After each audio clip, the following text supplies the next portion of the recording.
Hər vaxtınız xeyir əziz izləyicilər. Xocavəndin Çartaz kəndi haqqında nələr bilirik? Kəndin adındakı Çartar komponenti haqqında müxtəlif fikirlər mövcuddur. Bəzi türk dillərindəki çar uçurum, yarğan, sıldırım mənasını daşıyır. Çartaz isə yüksəklik, dağ ətəyi mənasındadır. Yəni ümumi mənası günəşin az düşdüyü sıldırım dağ, yarğan deməkdir. Bərpa işlərinin uğurla həyata keçirilməsi üçün minalardan təmizləmək kritik rol oynayır. Bir neçə hadisədə partlayıcı qalıqların təsirindən insanlara ziyan dəydiyi haqda xəbərlər də olmuşdu. Yenidən qurma işlərini sadəcə köhnə vəziyyəti bərpa etməklə kifayətlənmir. Sənaye zonaları, turizm infrastrukturu kimi daha müasir və dayanıqlı yanaşmalar nəzərdə tutulur. Kənd Qarabağ silsiləsinin ətəyində yerləşir. Xocavənd şəhərindən arası 17 kilometrdir.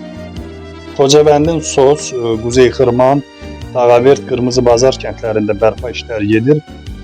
Bildiyimiz kimi Qırmızı Bazara 10 ailə, 39 nəfər olmaqla, Sos kəndinə isə 10 ailə, yenə 10 ailə, 45 nəfər olmaqla köçürülmüşdür. İlin sonuna dək ümumilikdə 1552 ailənin köçürülməsi planlaşdırılır.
Laçın yolu Azərbaycanın Qarabağ və Şərqi Zəngəzur iqtisadi rayonları ərazisində inşa edilən strateji əhəmiyyətə malik avtomobil yoludur.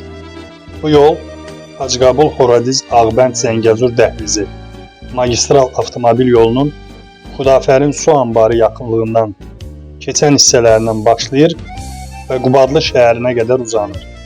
Ümumi uzunluğu 70,4 km təşkil edir. Bunun 56,4 km hissəsi əsas yol, 14 kilometrlik hissəsi isə Xanlıq yaşayış məntəqəsindən ayrılaraq Qubadlı şəhərinə qədər olan yeni avtomobil yoludur.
Cıdır düzü qədim Şuşanın aktiv istirahət yeri olub. Burada insanlar əvvəllər yarış və çovqan oyunları, eləcə də qaçış oyunları keçirərdilər.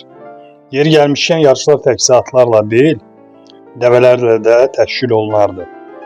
At həvəskarı olan İbrahim Xəlil xanın hakimiyyəti dövründə yarışlar onun malikanəsində və Cıdır düzündə keçirilərdi.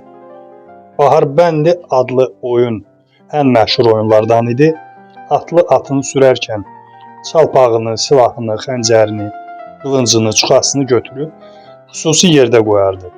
Sonra isə sürəti azaltmadan onları yığıb taxmalı idilər. Papaq oyunu və yaylıq oyunları kimi də məşhur oyunlar Cıdır düzündə keçirilərdi. Bundan başqa Cıdır düzü ədəbi musiqili məclislərin, şənliklərin də keçirildiyi yerdir. Topxananın adı 1795-ci ildə Ağa Məhəmməd Şah Qacarın Şuşanı mühasirə etdiyi zaman topların yerləşdirdiyi yer olması ilə bağlıdır. Qədim tarixə malik Topxana meşəsi Şuşanın nadir sərvətlərindən biridir. Meşədə palıd, fıstıq, qarağac kimi ağaclar var. Topxana əsl təbiət möcüzələrindən hesab olunur. Heyvanat aləmində isə ayı, canavar, tülkü, dovşan, züyür və digər heyvanlardan kəklik, turac, göyərçin kimi quşlardan ibarətdir. Topxana meşəsinin çəmənlikləri və bulaqları da var.